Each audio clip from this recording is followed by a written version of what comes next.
आज हिंदुस्तान में हर वर्ग को किसी न किसी चुनौती का सामना करना पड़ रहा है, मगर अल्पसंख्यक खासतौर पर मुसलमानों पर जो कहर टूटा है वो किसी से छुपा नहीं है। ये लोग सिर्फ अपने मजहबी पहचान की वजह से निशाने पर हैं। दोस्तों, आज इस मुल्क हिंदुस्तान के अंदर जहां आपस में सबको एक साथ मिलजुल कर रहना था, वहीं इस मुल्क के अंदर खास तौर से मुसलमानों को निशाना और टारगेट बनाया जा रहा है।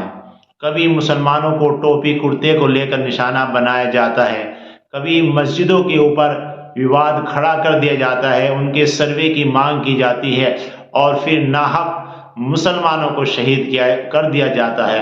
अभी संभल के अंदर मुसलमानों की सर्वे को लेकर जो शहादत हुई है, और इसके अलावा भी मॉब लिंचिंग वगैरह न जाने किस किस तरह से मुसलमानों के साथ बुरा सलूक किया जा रहा है। और इस सरकार के अंदर ये सब कुछ हो रहा है, लेकिन ये सरकार कोई कदम उठाने के लिए तैयार नहीं है। चुनाचे आज की इस वीडियो में हम आपको इकरा हसन, जो यूपी के कैराना कस्बा कैराने से हैं, और मुनव्वर हसन की साहबजादी हैं जो एसपी कैराना हैं, उन्होंने सांसद के अंदर बड़ी खूबसूरती के साथ और जोरदार अपने भाषण के अंदर, अपने बयान के अंदर सारी बातों को वाज़ेह तौर पर बयान किया है। और उन्होंने भरे सांसद के अंदर ये बात सारी खोल दी है कि जो गरीब तबके के हैं उनके साथ अत्याचार हो रहा है, उन पर जुल्म और ज्यादती हो रही है। हालांकि हिंदुस्तान के अंदर सबको, सरकार को, सबको आपस में एक साथ लेकर चलना चाहिए और किसी को भी कोई हक हासिल नहीं है कि कोई दूसरे के ऊपर जुल्म करे, ज्यादती करे।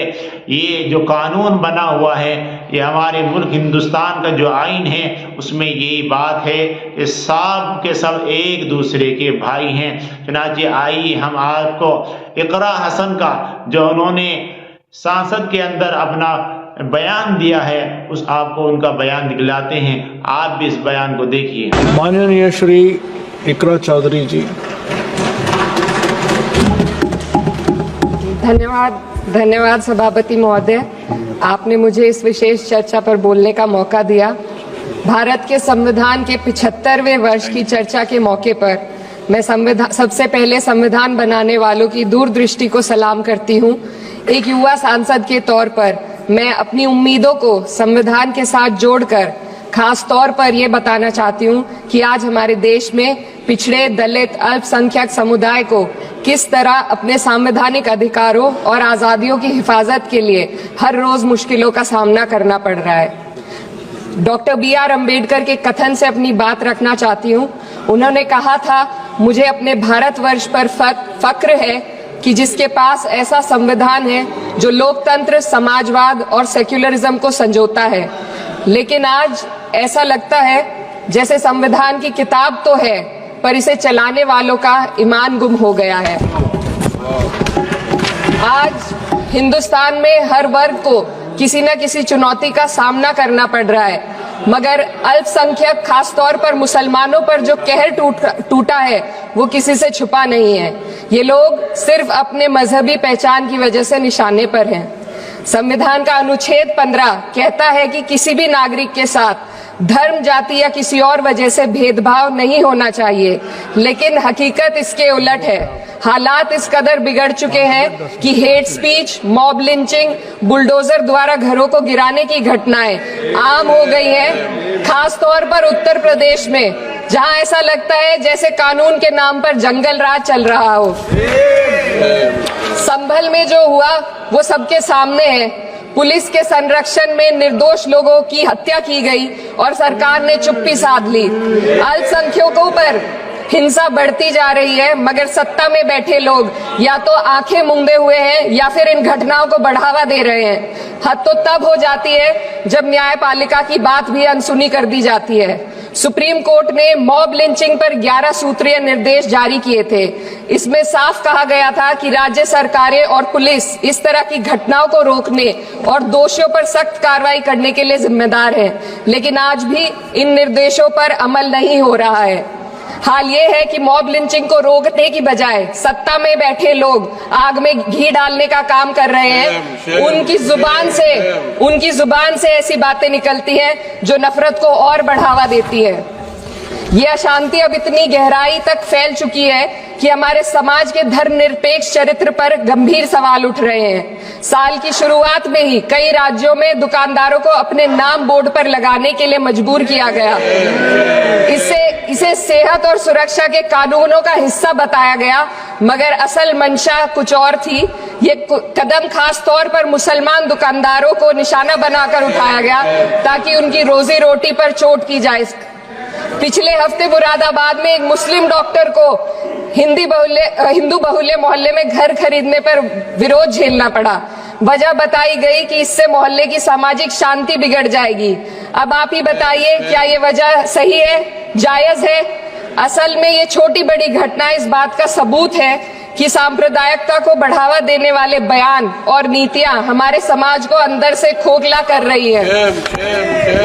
उत्तर प्रदेश में यति नरसिंहानंद ने बेहद घटिया बयान दिया, लेकिन सरकार इन बयानों पर कोई कार्रवाई नहीं कर रही। हेट स्पीच न केवल जनमानस के विचारों को प्रदूषित करती है, बल्कि इससे अब संवैधानिक पदों पर बैठे लोगों को भी प्रभावित कर दिया है। अभी हाल ही में माननीय उच्च न्यायालय इलाहाबाद के माननीय न्यायाधीश ने ऐसे बयान दिए जिसका संज्ञान खुद सुप्रीम कोर्ट को लेना पड़ा। संविधान के अनुच्छेद 29 और 30 ने अल्पसंख्यकों को उनके मजहबी और सांस्कृतिक हक दिए हैं ताकि वो अपनी पहचान को बचा सके और अपने संस्थान चला सके, लेकिन आज उन्हीं हकों पर हर तरफ से चोट की जा रही है। वक्फ जैसे बिल लाकर उनके धार्मिक अधिकारों को छीनने की कोशिश की जा रही है। आज अल्पसंख्यक समुदाय को संविधान द्वारा दिए गए अपने बुनियादी अधिकार पाने के लिए लंबी लड़ाई लड़नी पड़ रही है।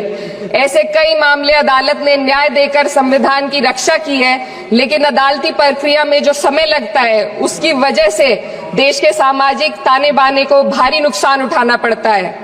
मिसाल के तौर पर इलाहाबाद हाई कोर्ट ने 2004 के मदरसा एक्ट को रद्द कर दिया था, जिससे मदरसों के संचालन पर सवाल उठे। हालांकि सुप्रीम कोर्ट ने बाद में इस फैसले को पलट दिया और एक्ट को वैध करार दिया, लेकिन इस प्रक्रिया में जो समय लगा उसने अल्पसंख्यकों को बेचैनी और संघर्ष के दौर में डाला है। इसी कड़ी में प्लेसेस ऑफ वर्शिप एक्ट 91 भी आता है और कई अन्य अधिकार, उन्हें भी इसी तरह अदालती लड़ाइयों में उलझाया जा रहा है। ये स्थिति न केवल अल्पसंख्यकों के अधिकारों की राह में रुकावट है, बल्कि justice delayed is justice denied जैसी कहावत को सिद्ध करती है। मैं इस सदन से दुनिया भर के अल्पसंख्यकों की आवाज उठाना चाहती हूँ, खास तौर पर हमारे पड़ोसी देश बांग्लादेश में अल्पसंख्यकों के साथ जो हो रहा है वे दिल को गहरे तक चोट पहुंचाने वाला है। उनकी जान माल की हत्या की जा रही है। बांग्लादेश हो या हिंदुस्तान हो या कोई और देश, अल्पसंख्यकों की सुरक्षा, इज्जत और अधिकारों की हिफाजत हर सरकार की सबसे पहली जिम्मेदारी होनी चाहिए। मैं इस सदन से अपने देश के अल्पसंख्यकों के साथ बांग्लादेश के पीड़ित अल्पसंख्यकों की आवाज को एक साथ उठाना चाहती हूँ। ये वक्त की पुकार है कि हम सब मिलकर ये सुनिश्चित करें कि किसी भी इंसान को उसकी पहचान या मजहब के कारण डर कर जीने पर मजबूर ना होना पड़े। जहाँ हक छीने जाते हैं वहाँ अमन खो जाता है। ये बात हर सरकार को समझनी चाहिए। अगर हम सच में अपने संविधान का सम्मान करना चाहते हैं तो हमें नफरत और भेदभाव को खत्म करना होगा।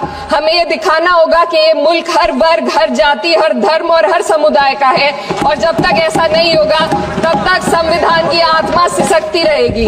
सर, अपनी बात को खत्म करते हुए मैं एक शेर अर्ज करना चाहती हूँ। ये दाग दाग उजाला, ये शब गजीदा शहर, वो इंतजार था जिसका, ये वो शहर तो नहीं। लेकिन अगर इस सदन में बैठे हम सभी सदस्य ये ठान ले कि हमें संविधान के मूल्यों को लागू करना है और उसे लागू करने का प्रयास करें, तो वह सुबह जरूर आएगी जिसके लिए लाखों भारतवासियों ने अपने जानों की कुर्बानी दी थी।